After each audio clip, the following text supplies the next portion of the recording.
Imagine a regime that did not only fight wars on battlefields, but also waged a war for the human soul. The Nazi leadership believed in ancient powers, mythical origins, and hidden energies that could shape the destiny of nations. Their obsession with the occult was not fiction. It was real policy, driven by secret societies, mystics, and pseudo-scientists inside the Third Reich. Tonight we uncover 10 of the most chilling occult secrets behind Nazi ideology. Every secret has a clock, and time has just run out. Lost Time Chronicles. 1. The Thule Society. Before Adolf Hitler rose to power, a secret nationalist group called the Thule Society was active in Munich. Founded in 1918 by Rudolf von Sebottendorf, it combined German nationalism, occult mysticism, and racist pseudo-science. The society believed the Aryan race descended from a lost northern civilization called Thule, supposedly the home of the ancient gods. Thule members met in candlelit lodges, performed rune rituals, and discussed Atlantis and Aryan supremacy. Many early Nazi leaders, including Rudolf Hess and Hans Frank, had ties to Thule meetings. It was more than myth. It was the ideological seed that grew into the racial doctrines of the Nazi Party. 2. Wewelsburg Castle, the SS occult headquarters. In the 1930s, Heinrich Himmler, head of the SS, turned Wewelsburg Castle in Westphalia into the spiritual center of his elite order. Himmler redesigned the castle as a modern temple, complete with a hall of the supreme leaders and a black sun room whose mosaics symbolized mystical energy. The SS conducted ceremonies here to swear loyalty, using occult symbols drawn from Nordic and medieval legends. Himmler called Wewelsburg the center of the world for the new Aryan Empire. Documents showed that the SS even kept genealogical records and astrological charts in the castle. The black sun symbol found there later became a neo-pagan emblem of hidden Nazi spirituality. 3. The Holy Grail Expedition. Himmler's fascination with medieval legends led to real-world expeditions. Between 1936 and 1943, the SS organization Ahnenerbe sent teams across Europe searching for relics described in the Arthurian and Christian myths. One of these was the Holy Grail, which Himmler believed could grant divine legitimacy to the Reich. Inspired by Richard Wagner's opera Parsifal, Himmler thought the Grail symbolized Aryan purity. SS officers searched French monasteries, Spanish castles, and even Montserrat Abbey near Barcelona. While no evidence of the Grail was found, Ahnenerbe archives confirmed the missions were real. For Himmler, the myth itself was more powerful than any object. It was a narrative that justified the Reich as a sacred mission. 4. Runes and the symbolism of the SS. The double lightning bolt insignia of the SS was not random design. It came from ancient runes. SS designer Walter Heck created it using the Sig rune, a symbol of victory from the runic alphabet used by Germanic tribes.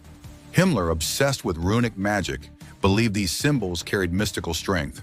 The SS adopted other runes as well: the Odal rune for heritage, the Tyr rune for battle, and the Hegel rune for fate. In the SES training schools, recruits studied these runes as part of their ideological education. The use of runes gave the SS an illusion of continuity with ancient warrior orders, embedding superstition into the machinery of state terror. 5. Hitler and astrology. Adolf Hitler was fascinated by prophecy and astrology. Several astrologers and clairvoyants, including Karl Ernst Kraft, were consulted by Nazi officials. Kraft allegedly predicted the 1939 attempt on Hitler's life and was later imprisoned and forced to work for the Reich Security Office. Himmler and Goebbels also employed astrologers to choose favorable dates for operations. Even though Nazi propaganda denounced superstition, the leadership privately flirted with it. In 1943, the Gestapo cracked down on astrologers after an internal panic. Yet documents show Himmler continued to receive astrological reports in secret. The paradox reveals how deeply mysticism and fear coexisted in Nazi power. 6. Speer and the architecture of power. Albert Speer, Hitler's chief architect, designed buildings meant to last 1,000 years. But behind the monumental stone and geometry lay occult intention. Speer's rallies in Nuremberg used 130 searchlights to create cathedrals of light, in effect mimicking divine illumination. He aligned structures according to astronomical patterns and ancient sacred geometry. Historians later found that Himmler believed certain shapes could channel energy into mass gatherings, turning architecture into ritual. These spectacles were not merely propaganda. They were mass ceremonies designed to evoke transcendence and obedience. The Nazis understood how space could control the spirit. 7. The SS expedition to Tibet. In 1938, SS zoologist Ernst Schaefer led an official expedition to Tibet under Himmler's orders. The mission, publicly framed as scientific research, was actually part of Ahnenerbe's search for the origins of the Aryan race. The team measured skulls, recorded folklore, and sought contact with Buddhist monks thought to guard ancient wisdom. The Nazis hoped to prove that Germans were descendants of a lost Indo-Aryan civilization. Schaefer's photographs and notes reveal a mix of genuine ethnographic work and ideological fantasy.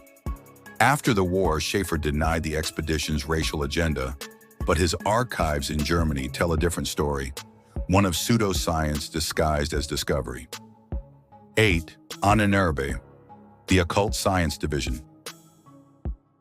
Founded in 1935, the Ahnenerbe Ancestral Heritage Society combined archaeology, anthropology, and the occult. It was staffed by scholars, mystics, and SS officers who conducted experiments to recover Aryan history. They studied runes, ancient artifacts, Nordic myths, and even telepathy. Some departments investigated the supposed energies of sacred sites, while others performed unethical human experiments in concentration camps. Funded directly by Himmler, the Ahnenerbe blurred the line between science and sorcery, using myth as justification for genocide. After the war, many of its scientists were absorbed into post-war research under Operation Paperclip, their occult past quietly erased. 9. Blood and Soil, the Cult of Earth and Race. The Nazi slogan, Blood and Soil, Blut und Boden, wasn't just propaganda. It represented a mystical worldview connecting racial purity with the sacredness of German land. Reich peasant leader Richard Walter Doré developed the concept, arguing that farmers were the racial backbone of the nation. Nazi ceremonies in forests and farmlands used pagan imagery, torches, oak leaves, and harvest symbols to fuse nationalism with nature worship. This cult of purity and earth helped justify territorial expansion and ethnic cleansing in Eastern Europe. Blood and soil became both a slogan and a sacrament in the Nazi religion of race. 10. The disappearance of the occultists. When the war ended in 1945, many of the individuals tied to Nazi occult research vanished. Himmler committed suicide. Schaefer was captured and later denied his role in racial missions. Most Ahnenerbe documents were destroyed, though fragments survive in archives in Berlin and Washington. Rumors claim that SS occultists fled to South America, taking relics and secret texts. While little evidence supports the legends, declassified Allied intelligence confirms that Nazi mysticism was considered dangerous enough to monitor for decades. Some historians suggest that post-war occult groups in Europe and Latin America reused SS symbols, keeping the myth alive in the shadows. Was Nazi occultism real power or delusion? The rituals may not have summoned spirits, but they shaped a belief system that justified mass murder and conquest. Myths became policies, symbols became weapons. The Nazis' obsession with ancient magic didn't conquer destiny, it corrupted it. The past still speaks, if you know where to listen.